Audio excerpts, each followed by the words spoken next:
তো একটি dead ceiling fan বন্ধুরা চেক করার জন্য প্রথমে আমাদের যেটি প্রয়োজন সেটা হচ্ছে সিজি ল্যাম্প।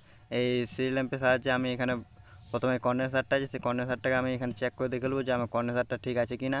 কারণ ডেড সিলিং ফ্যানে কী প্রবলেম হয়েছে সেটা প্রত্যেকটা একদম চেক করে দেখে নিতে হবে। তো এবারে এখানে যে তিনটে তারগুলো আছে কয়েলে থাকে, সেই তারগুলোকে আমি এক এক করে প্রত্যেকটা আমি চেক করে দেখে নিয়েছি। তো এখানে আমার কয়েলের যে তারগুলো আছে তারগুলোর আমার প্রবলেম আছে কয়েলটার। তো এখানে আমি প্রত্যেকটা চেক করে দেখে নিয়েছি। এবার বন্ধুরা এখানে সিলিং ফ্যানটা আমি নাটগুলোকে প্রত্যেকটা একদম খুলে নেব। তো এই দেখতে পাচ্ছেন বন্ধুরা আমি এখানে প্রত্যেক নাটগুলো খুলে নিয়েছি। আর এখানে যে লিডগুলো আছে সেই লিডগুলো কিন্তু একদম পুরোপুরি জ্বলে গেছে। তো এইগুলোকে আমি এখানে কেটে নিয়ে পরিষ্কার করে নেব। তো দেখতে পাচ্ছেন বন্ধুরা আমি এখানে কেটে এটাকে পুরোপুরি একদম পরিষ্কার করে নিচ্ছি।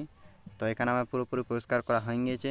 এবারে এখানে যে লিডগুলো আছে সেই লিডগুলোকে বার করে নিয়ে এখানে সি ল্যাম্পের সাহায্যে আমি এখানে চেক করে নেব প্রত্যেকটা একদম। তো এখানে আমি লিডগুলোকে চেক করে নিচ্ছি এক এক করে প্রত্যেকটাই। তো এখানে আমার স্টার্টিং কয়েলটা কিন্তু একদম পুরোপুরি ঠিক আছে, আমার বডিও নেই। আর এবার এখানে আমি রানিংটাকে চেক করে নেব। তো স্টার্টিংটা আমার কোনো রকম বডিও নেই আর ঠিক আছে। তো রানিংটা আমি দেখে নিলাম, আমার রানিংটাও ঠিক আছে। তো এরকম তার আর স্লিপিং নিয়ে এখানে আমাকে তারগুলোকে ভালো করে এখানে জয়েন্ট করে দিতে হবে, ঠিক এরকম করে যেরকমভাবে আমি আপনাদেরকে দেখিয়ে দিয়েছি। এরপর বন্ধুরা এরকম করে প্রত্যেকটা জয়েন করে নিয়ে এরকম পেস্ট লাগিয়ে নিয়ে আর সোল্ডিং ভালো করে দিতে হবে। তো এখানে আমি ভালো করে পেস্ট লাগিয়ে নিচ্ছি। আর দেখতে পাচ্ছেন বন্ধুরা আমি এখানে রাং নিয়ে নিয়েছি, সোল্ডারিং আয়রন দিয়ে ভালো করে এটা কিন্তু সোল্ডারিং করে নিতে হবে। তো এখানে আমার পুরোপুরি প্রায় একটা কমপ্লিট হয়ে গেছে সোল্ডারিং করা।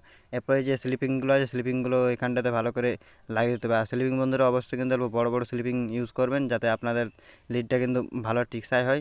তো এখানে আমি ভালো করে বড় বড় স্লিপিং দিয়ে এখানে প্রত্যেকটাতে একদম পরে নিয়েছি। আর এই যে একটা ছোট যে কুটের টুকরা দেখতে পাচ্ছেন সেটা কিন্তু অবশ্যই কয়েলের নিচটা দিতে হবে, নাহলে কী হয় না কয়েলটা যখন হিট হয় তখন বন্ধুরা কিন্তু আমাদের লিডগুলো কেটে যায়, পুড়ে নিয়ে জ্বলে যায়। তো তার জন্য ভালো করে একটা ওইখানটাতে প্লাস্টিকের 3 mm পেপার আর এরকম টাই নিয়ে এটাকে ভালো করে একদম অবশ্যই বেঁধে নেবেন। একদম কিন্তু পুরোপুরি শক্ত করে বেঁধে দিতে হবে, অল্প কিন্তু লুজ রাখা চলবে না। তো এখানে আমার বাঁধা হয়ে গেছে, এবার এটাকে আমি কেটে দিলাম। আর আরেকটা জিনিস বন্ধুরা অনেকে কিন্তু এটা ইউজ করে না, তো কিন্তু বার্নিশ অবশ্যই ইউজ করুন। বার্নিশ না ইউজ করতে গেলে কিন্তু বন্ধুরা কয়েলটা ভালো করে টিকসা হয় না। যে আমরা যে লিডগুলো বেঁধে থাকি সেই লিডগুলো কিন্তু জলদি কেটে যায়। তো তার জন্য অবশ্যই কিন্তু বার্নিশ ইউজ করুন। বার্নিশ ইউজ করতে হলে কী হয় না হিট শক্তিটা অনেকটা কমিয়ে দেয়।